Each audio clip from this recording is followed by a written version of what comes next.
I'm working on installing my Mtroniks sound kit. So what I did is I had this laying around. It's a piece of there was a lid to a box, and it's plastic.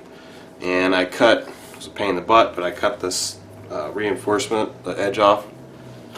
And now I'm going to line it up, and I'm going to use my body reamer to punch 2 holes. And then the idea is that this will sit over top of the body mounts. And I'm going to cut it real nice and flush with the edge of this framework. And this piece is going to go on here, and then I'll cut a hole for the speaker, and the speaker will sit up above all of above the battery. And in addition, this will help keep water and stuff from going inside, because you know how the Blizzard's already got the front cover. This will be a back cover. So I popped the 2 holes here and here. And I put the body post pin, or the body pins in, and now I'm going to take a straight edge and a Sharpie and go ahead and draw my lines for where I'm going to cut the plastic with the Lexan cutting scissors. Here's the completed piece. You can see, kind of see through it a little bit. That's really been helping me. What I'm going to do now is, I'll show you here the body. I got to cut a hole for some wires. I'll do that later. As you can see there, so I gotta get things lined up.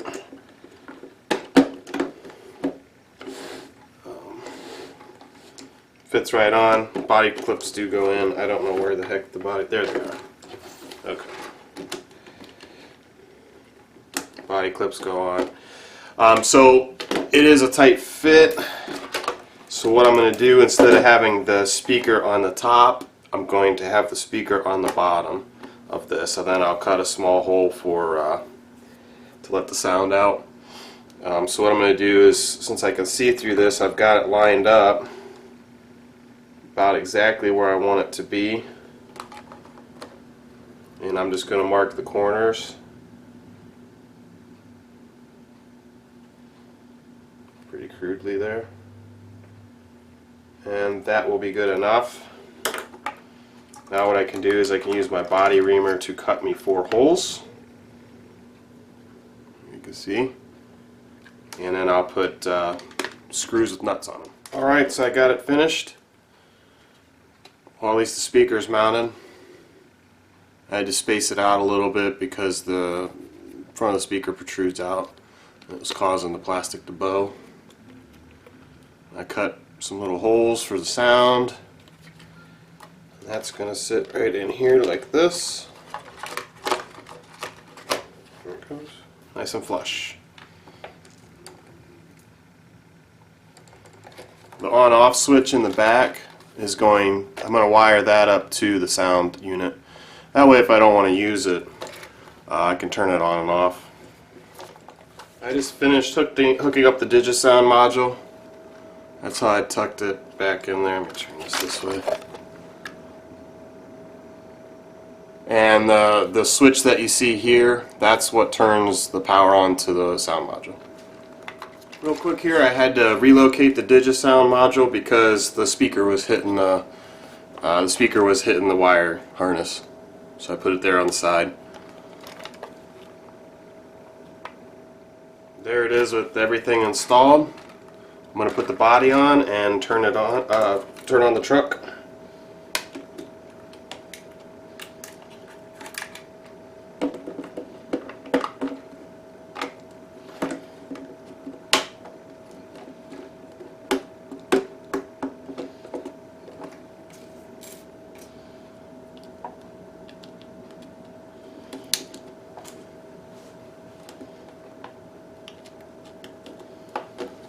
Alright, here we go.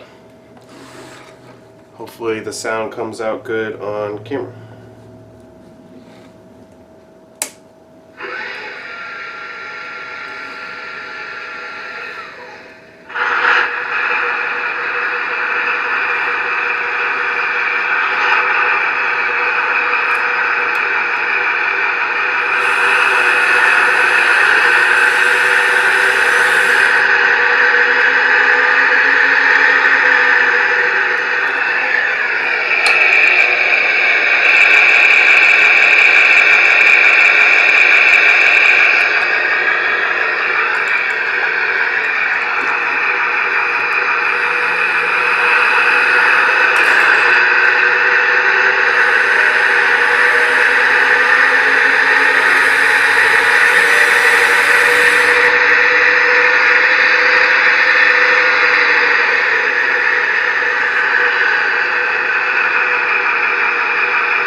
Alright guys, there you have it. Hope you enjoyed. Next up, I'll try to get some running video with the sound module, and I'm completing the lights as well. Thanks for watching. That's just going to tighten things up. That'll just plug right into the nays. And then that's going to be normal, and then you can see in there how I just kind of cut these short and put some shrink tube on there to protect them. So next step, I'm going to go ahead and route these wires and put this top plate on.